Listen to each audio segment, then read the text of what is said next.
A University of Arkansas professor has dedicated the last 2 years to making a historical documentary on the origins of Italian immigrants in Tontitown. The film makes its premiere right now. 5 News reporter Kayla Davis shows us why he pursued this project.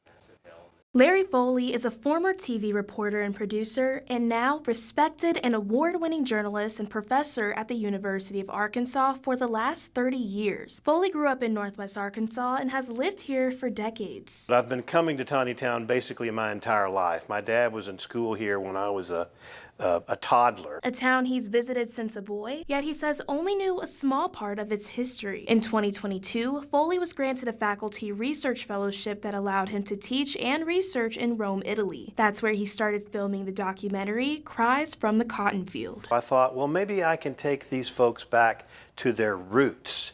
And they traced themselves back to the late 19th century. They were recruited to work the cotton fields in southeast Arkansas.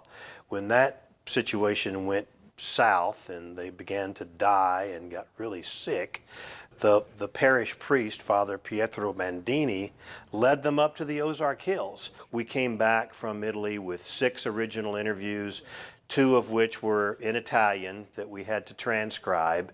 Lots of photographs, lots of great images, and it really put the story in great perspective. And the most challenging part of producing the film? When I was in Italy, I didn't speak Italian.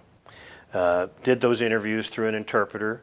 Thought we had some good stuff, but wasn't sure. So really working in 2 different languages was a challenge. But Foley and his editor, Ed Eves, are a well-oiled machine. In fact, they first worked together in the beginning of their careers as a reporter and photojournalist in the 70s. It's been a great joy for me to do a project beginning to end with him. So it seems like a full circle moment. We started working together and now we're kind of back together, you know, like Butch Cassidy and the Sundance Kid. Foley says after the film makes its run through festivals and eventually streaming venues, he'll set his eyes on creating an Italian version.